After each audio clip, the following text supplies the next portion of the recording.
Vince. I've got with me Justin Dossy. Justin, how What you up? doing today? Good. How are you doing? I'm doing awesome. Guys, yeah, welcome to the podcast. Real quick, we need you to we need you to subscribe. Can't tell you how much that does help us get the word out there for all these awesome real estate investors and tools in tech and things like that. It's not about Justin and I. Mm-mm. We can certainly talk enough, and you probably don't want to hear about us, but it's about our guests.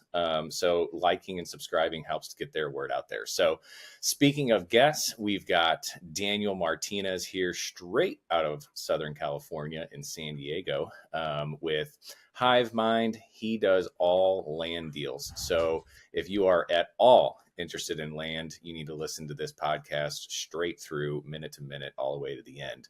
Daniel, welcome.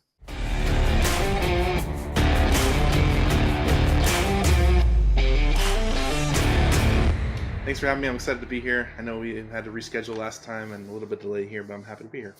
Yeah, man. Totally. Yeah, all good for sure. So tell us, a little bit about yourself, who you are. And I see you've done 150 deals, which is, awesome. But yeah, tell everybody who you are. Yeah, so my name is Daniel Martinez. I've been in real estate for about coming on year 6 now. I've been doing solely land. I've only done one house deal, and the rest have been land. I'm a specialty niche guy. I have my own biases into land for other reasons. We can talk about that later. But I have my own podcast. I've been creating content, teaching people, educating people in the space. I love what I do, and I've just been doing land for a very long time, and it's really enjoyable for me. Yeah. And what's your podcast? My podcast is called The Hive with Us, HIVE. We have over 520 episodes out right now. We started about 3 years ago, and I enjoy doing it. At first, I knew I needed to do it, but I came out to enjoy doing it. So I release 3 episodes a week every Monday, Wednesday, and Friday. Okay. Man, just cranking out content. Yeah, we'll put the link to your podcast in our bio too, so people can go check that out. Are you on, Apple, Spotify, Absolutely. that kind everywhere? of stuff? Yeah. Okay. Sweet. Everywhere. Nice. Yeah. One thing I want to go back. You did one house deal, and then now you're off to land. What made that adjustment or that switch for you? Is there something that happened with the residence house that just wasn't for you, or I feel like there's a story there? So the only house deal I've done is I wrapped my own house on a wrap because I moved from Georgia.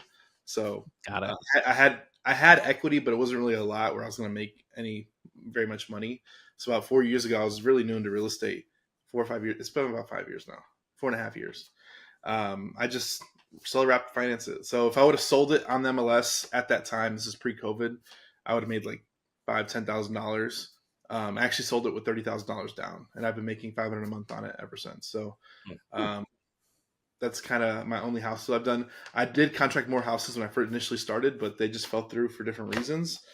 And if you want to dive into that, we can dive into that. But they fell through for different reasons. And then my partner now, he wasn't my partner then, but he's like, dude, try land, see what happens. The land deal has been super easy, and I've been doing it ever since. Nice. So what do you like about land? I know it's becoming a little more popular, it seems, lately. More people are kind of getting interested in it, from moving from single families or small multis over to that. But for you particularly, what's the appeal with the land that keeps you coming back? I like it because it doesn't cash flow. A lot of people, they like real estate because of cash flows. I like it because it doesn't cash flow. Most people that own they negative equity, the negative cash flow every year because they have to pay taxes. Yep. So most people that own it don't borrow against it. They own a ton of equity in it. I did another podcast and I told there's trillions of dollars of debt equity in land. So you can get seller financing a lot easier. You can create value a lot easier. A lot of people, they do multifamily and they try and value add through increasing the NOI. I value add by adding paper to land, and that's it. So it could be through subdivision, it can be entitlement, or it could be through seller financing. Got it. Okay. So you're taking that was going to be my next question, is what are you typically doing with the land? So you're doing entitlement, subdivision type stuff.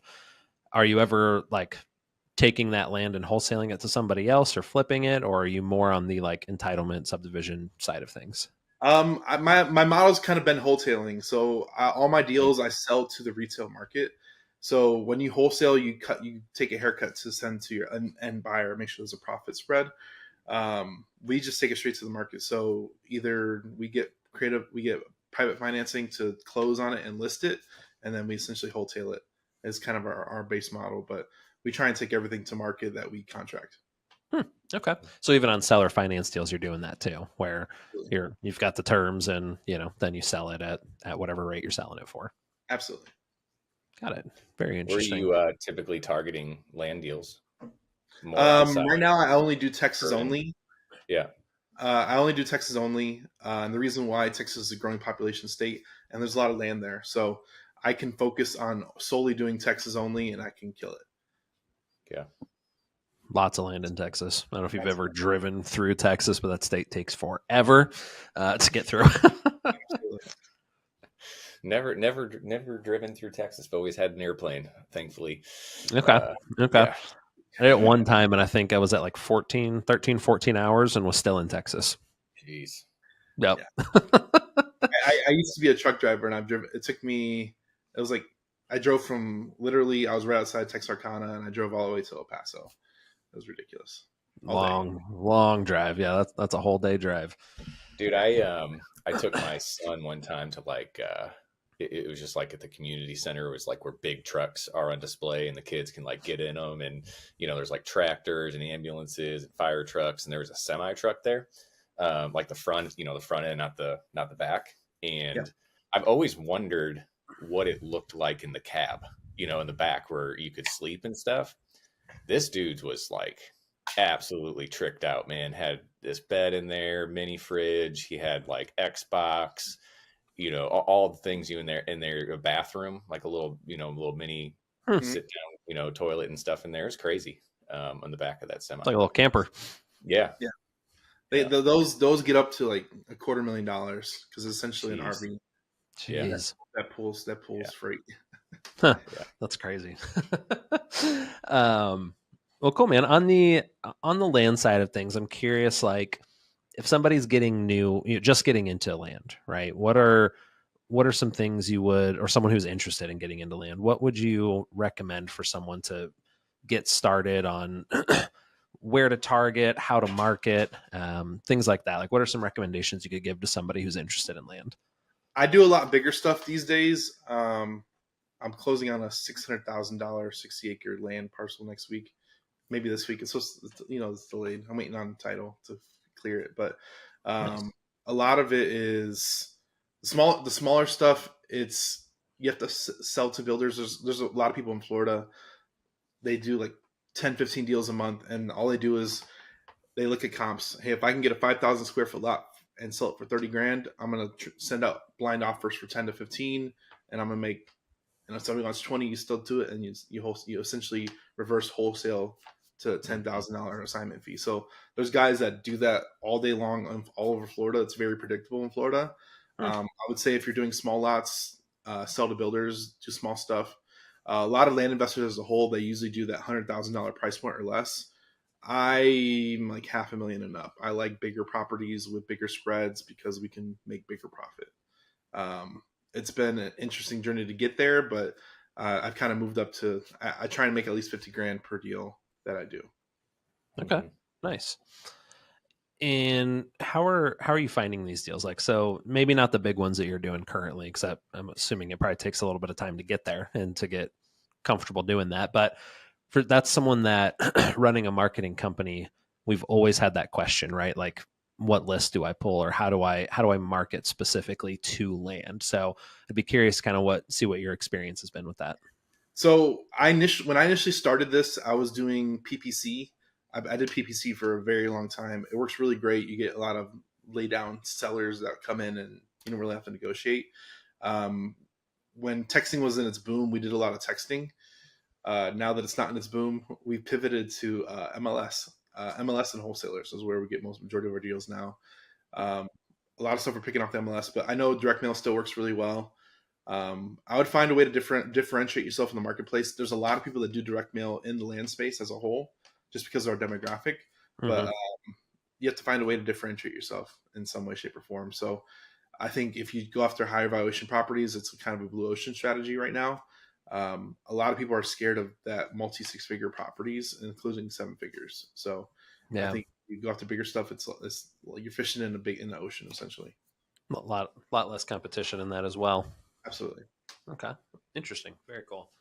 Um, cool. So walk us through kind of when the deals you're working now, right?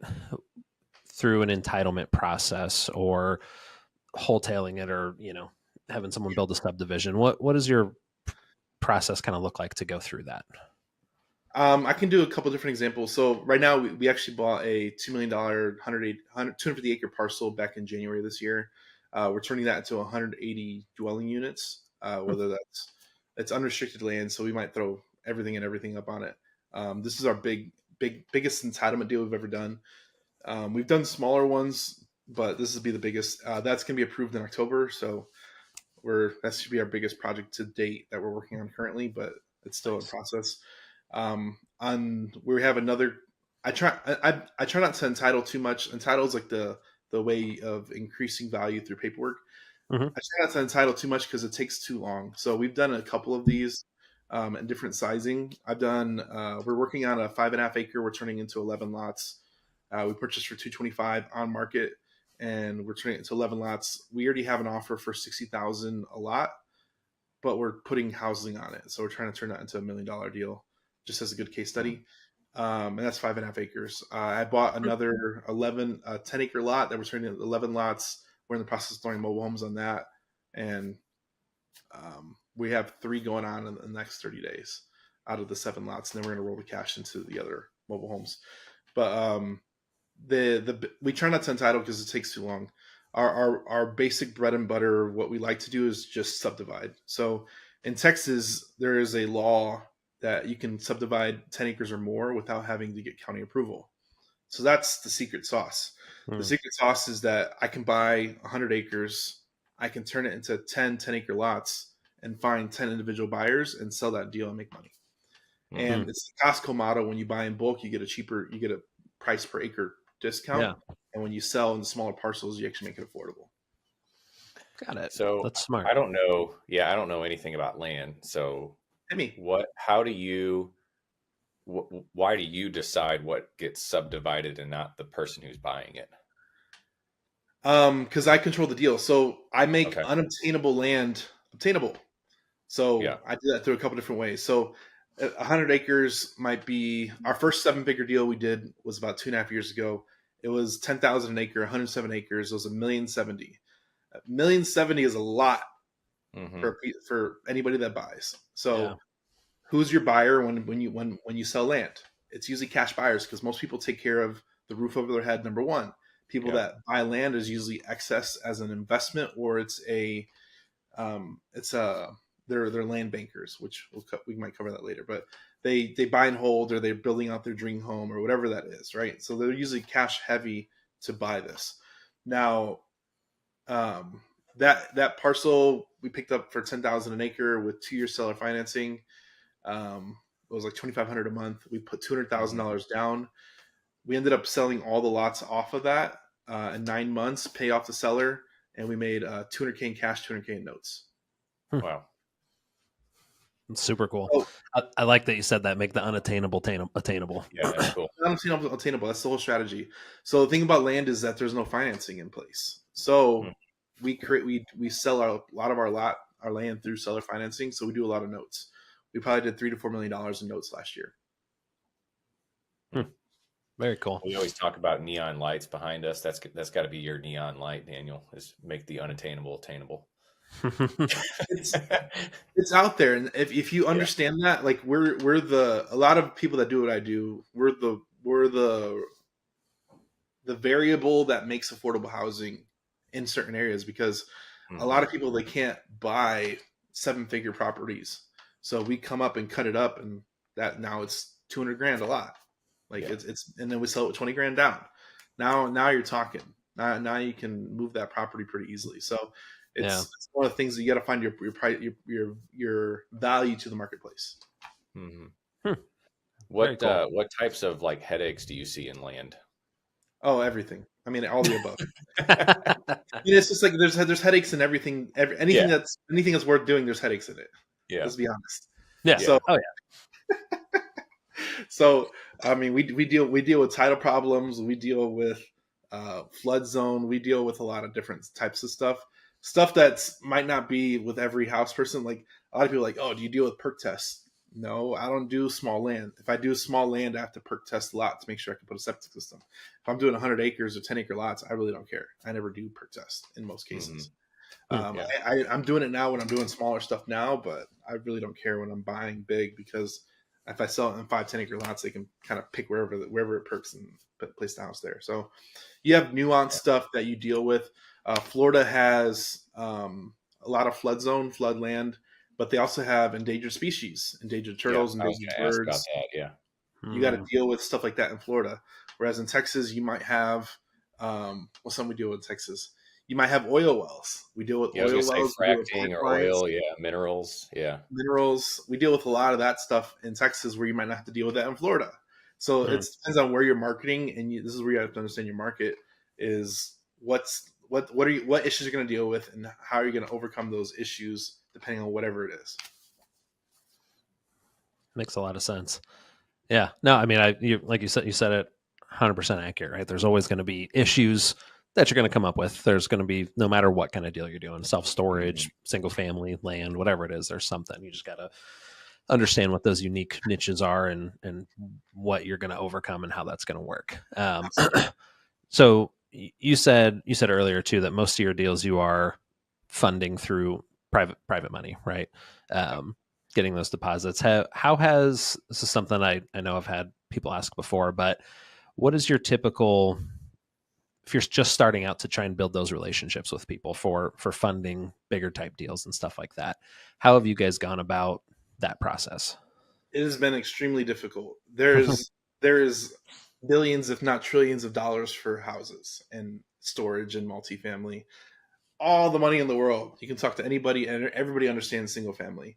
When I have to, when I raise money through land, I have to like educate them from A to Z how we do it, because a lot of people just don't understand. It doesn't make sense to them. Why would you buy land that doesn't cash flow? That doesn't make sense. You can't lease it. You can't put a tenant in it.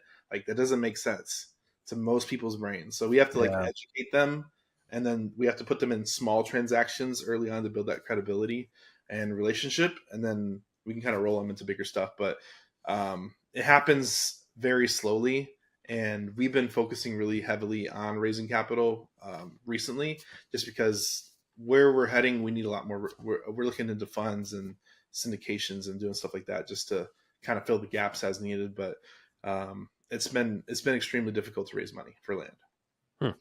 That makes a lot of sense. People don't understand it as well. That's interesting. Yeah, I actually would not have thought about that until just now asking about it. So that's very interesting. Mm-hmm. Cool.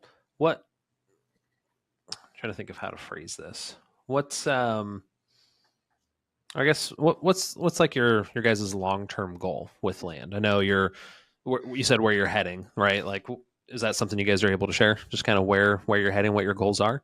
Absolutely. I think we're projecting to do $10 million of transactions this year. We probably did 5 last year. We're trying to do 10.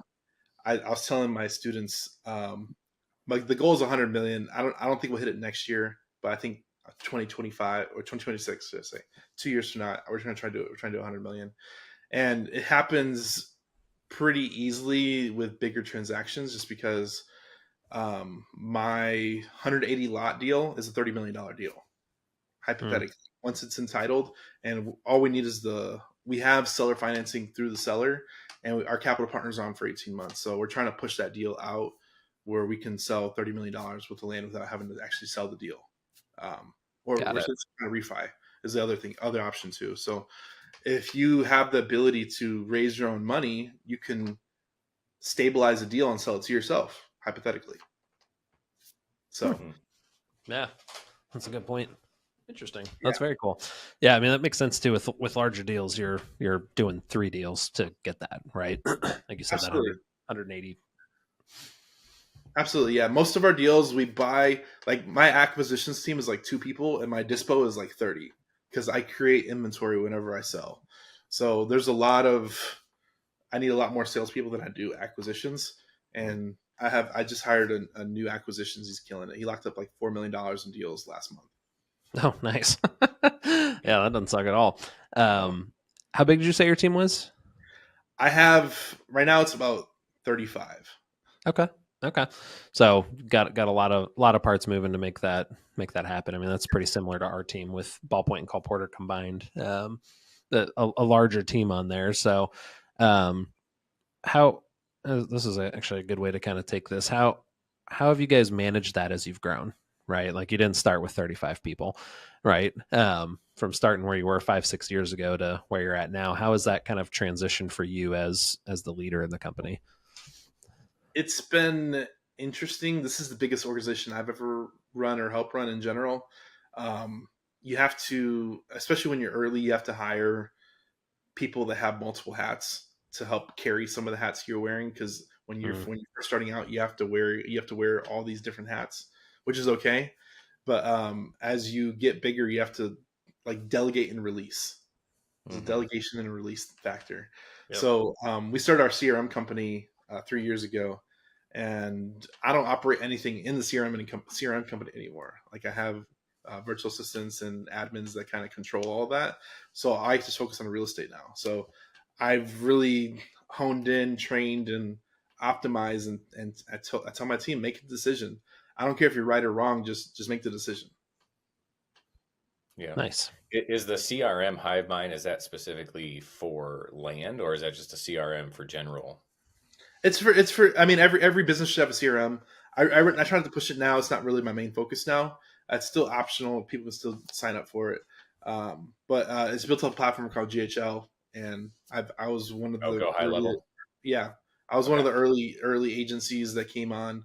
Like I said, I've been around 3 years. Most agencies popping up have been under 6 months or a year. So I was one of the early agencies that popped up, and I wanted to build my place in the marketplace. But GHL, as for all the agencies out there, you have to compete with other agencies. So I try not to compete with really too much. I still have my own clients. I still use it myself personally, but it's not my main focus anymore. So I'm just focusing on actually doing real estate itself. Yeah, sure. Because I always, with Colporter, I talk to a lot of people who do land. They send direct mail, they do SEO, PPC, all that stuff, and they always ask for CRM recommendations specifically for land. So yeah, that's basically what I was asking. Yeah, we have a lot of land investors that currently use us because that's who we get tracked because we're land investors ourselves. Yeah. So we do help with that nuance, but I mean, it doesn't matter what you use or how you use it. Like I said, I'm not really trying to push GHL or Hive Mind or whatever the agency you are. It is what it is, but like I said, the biggest thing is find something that works for you and just use that. And I don't really care whatever it is. Yeah, agreed. You need just something, right? It's better than a pen and a paper, even if it's like a Google sheet, right? Just start somewhere. Have something to track all your stuff. Absolutely. It's very, very important. And like I said, I've kind of pivoted away from GHL just because of all the competition that came up, and it's not really my main focus. So I love the land game, and that's what I've been like. If I can do, I've done 7 figures in the GHL space agency, but I'm just like, let me just do land. I can do that in one deal. Yep. Less work, I would imagine, too. Overall, would be my guess for that same amount of numbers. Less headache. Yeah, less headache. Yep, 100%. You mentioned a little earlier about your students, so I'm assuming you teach people how to invest in land. Is that accurate? Okay. Tell us a little bit about that and how people can get in touch with you. So I have a website called $1,000,000landmastermind.com.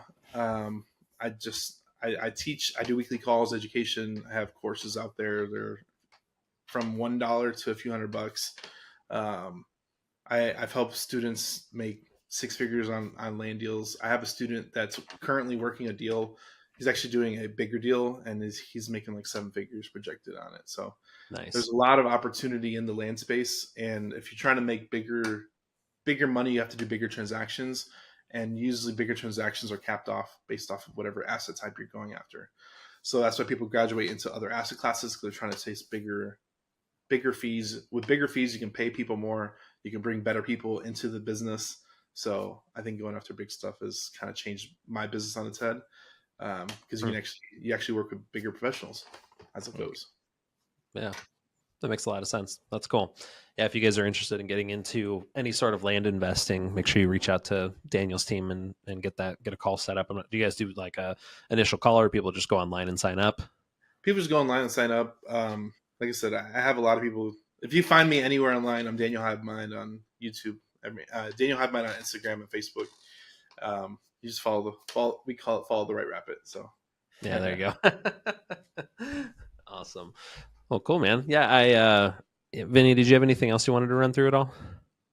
Man, yeah, I'm just land's just so foreign to me. I'm trying to like think of all the questions to ask. Like I'm thinking of like, like down the street from me, there's probably like 6 acres and there's always a for sale sign on it. And I've seen that for sale sign change over companies probably like 8 times. Mm-hmm. I'm like, how does that work out? What's going on over there? Why is it not selling? Yeah, I don't know. Like I see land and you got one house on it. Like I'm actually trying to work a deal. A guy responded to our postcards. He's trying to sell his house. But everything around him got sold to a developer and he doesn't want to sell to them. And I'm like, dude, you are a horseshoe. Just sell it to him. And he's like, no, I'm not selling to him because they're offering me way too low. And I'm like, I just don't know how all that stuff works, But those are all like things I'm trying to think, just thinking of in my head as you're talking, just kind of what's around me and, what's happening with those. Yeah. You should get him to sell it to you and then you sell it to the developer. That's what I'm trying to do. Yeah.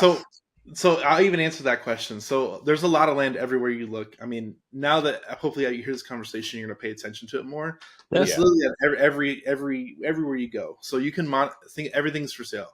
Literally everything is for sale in real estate. And once you understand that, it's the billboard to the multifamily, to the office, to the single family, to the restaurant.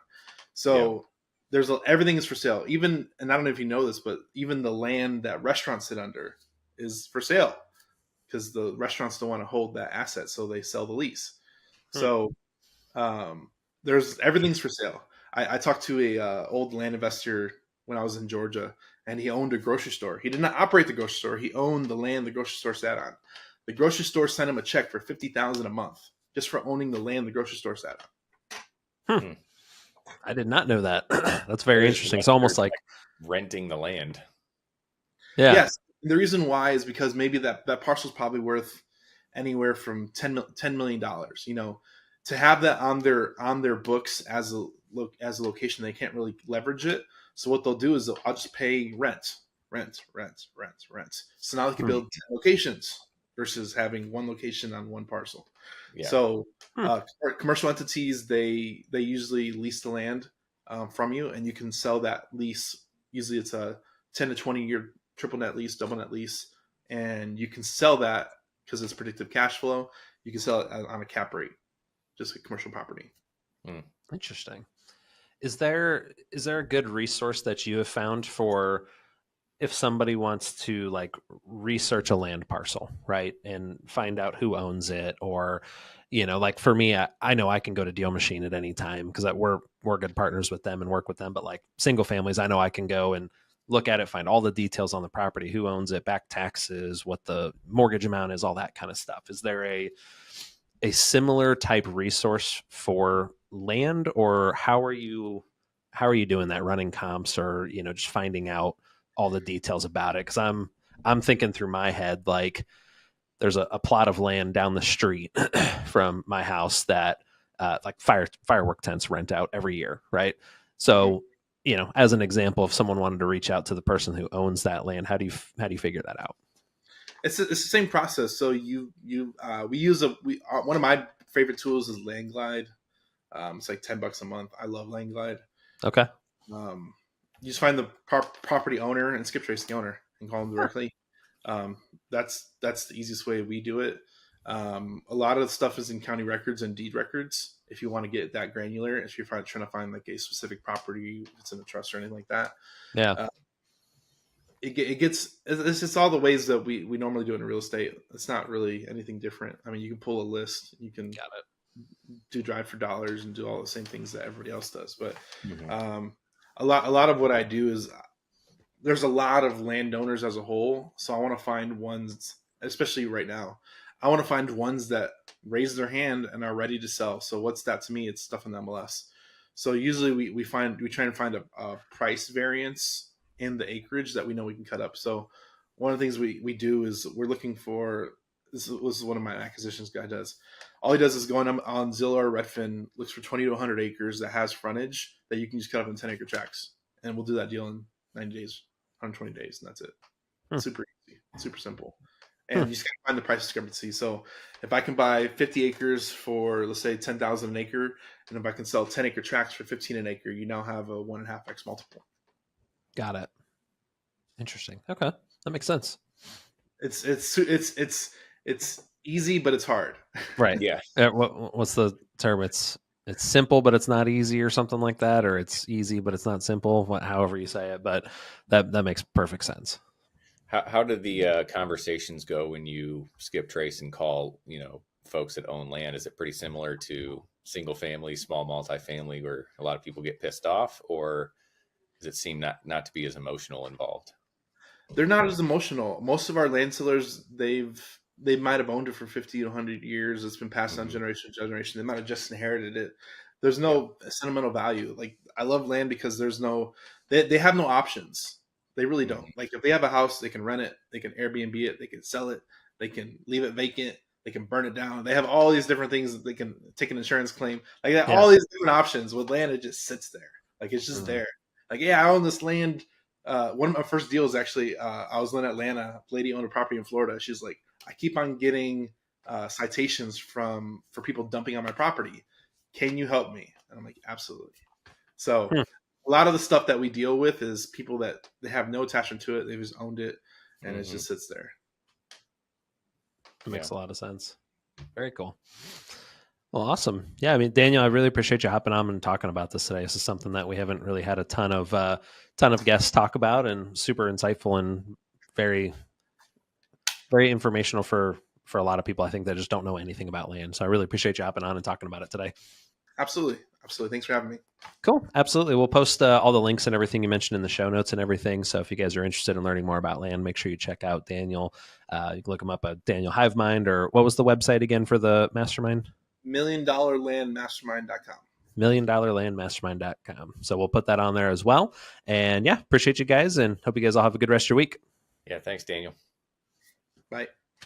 Hey, if you have any deals you'd like to submit to the Hive Mind and our team, go to hivebc.io. It's actually the Hive Buyers Club. Submit your deals and we can hopefully dispel your deal for you. Have a great day.